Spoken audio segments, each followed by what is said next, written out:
Hey there, I'm Tyler Traband. Welcome to the Fringe. This is my recording studio. I'm in Lake Arrowhead, California, just outside of Los Angeles, up in the mountains. And I'm going to give you a quick tour of some of the crazy, amazing gear that I've amassed in my career as a media composer. We have a pile of headphones. Dave the Lizard. He's been with me for years and years and years, every one of my studios. That's a Moog Liberation, which is one of the most famous mono synths in the world. This is a SL161 Plus built into my custom MIDI controller case and coated with rhino liner. Matches the Rhodes, which we'll get to in a minute. Inside, that is a big muff clone. I etched the circuit board myself. I was teaching myself electronics a few years back because I felt like I needed to be able to fix things. This is a Depfer ribbon controller. This is the funnest thing ever.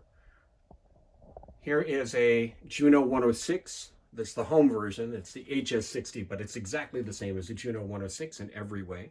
Here's my pride and joy, my 73 suitcase. This thing's been with me since 1993. Dates back. It's a Mark I. It dates back to the 70s. Again, covered with the truck bed liner, completely indestructible. Played a lot of shows with that thing.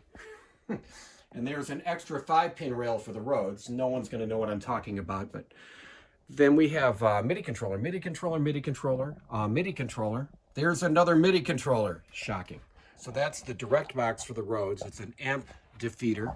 You plug it right into the board, and you get all of the controls of the Rhodes, which is pretty awesome. This is a Studio Electronics SE1, which is a Mini Moog clone, identical to the Mini Moog. That's a Paella Fatman, which is a crazy cool mono synth. And those are the electronics for the Liberation. We have a 12-string, we have a Strat, a beautiful Yamaha 6-string. It's an FG75 Nikon Gaki red label, they call it. Pretty special little thing. On the desk, we have Metagrig Pro, which I use to pick the articulations when I'm doing virtual orchestration in Logic. We have a Studio Logic SL88 Studio, which is a beautiful, piano action. Another MIDI controller, shocking, right? This is the Mac Studio M1 Ultra with 128 gigs worth of RAM. Pretty much the toughest Mac in the world. We have Lando and Boba Fett hanging out. Over here, this is an ADR vocal stressor. That's the most sought after compressor pretty much in the world. It's a compressor and an equalizer. That's what David Bowie sang through for all the Ziggy Stardust stuff. The KMX16 is a MIDI patch bay. The Drummer 1960 is a vintage tube preamp and compressor that I use for the clavinet and for bass. The clavinet, of course, right here. The Rhodes 88 with brand new grommets and screws. It's been voiced to bark. Awesome. TLM 103, which is a Neumann.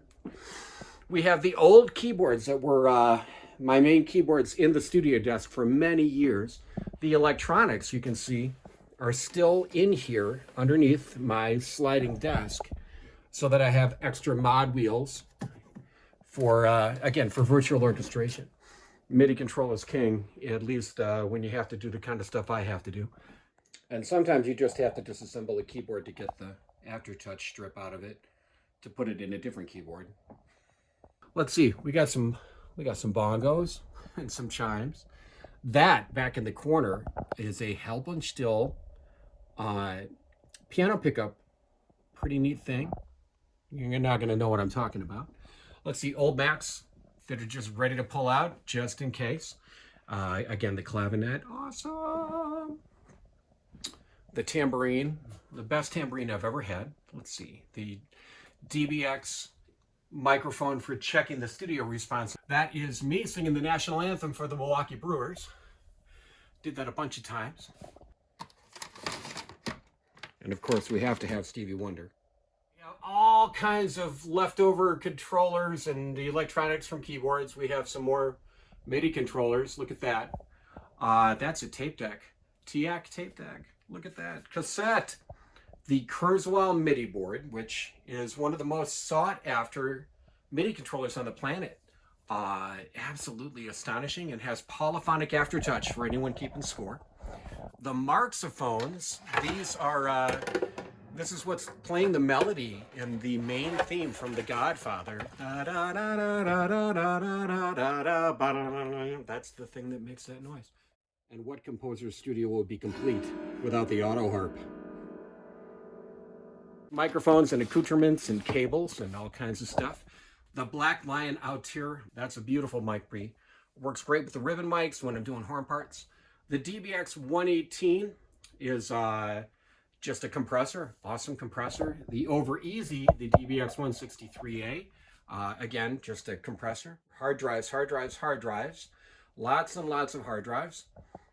Those are Cascade Fatman 2 ribbon mics. That's a CM67 clone, which is a big tube mic. That's the other TLM 103 from the matching pair. That's the Bach Stradivarius trumpet. There is another trumpet, and another trumpet, and another trumpet, another trumpet, another trumpet, another trumpet. And this one's actually really interesting. This one's 104 years old. This is a Holton pre-Llewellyn. It's before they even called them the Model 48. But it's a beautiful silver trumpet from the 20s. And this is the trumpet that they based the Martin Committee on. Beautiful horn. Plays just great. Extra Genelecs for the 5-1 mixing. CV pedals from Ensoniq keyboards. And one of those is wired to control my Leslie. That's out in the garage. That's an Indian banjo. And then we have another MIDI controller. Shocking. That's the SL161 Plus, which has the same organ feel as a Hammond B3 with the waterfall keys. Oh, and over here we have the valve trombone. Can't forget that. Oh, look, there's one of the reel-to-reels. Yeah, because that gets a lot of use. A Bitry patch bay. Some more compressors. Because, yeah, it's a lot of fun stuff. As you can imagine, people that do what I do, we get pretty far down the rabbit hole into mad scientist mode.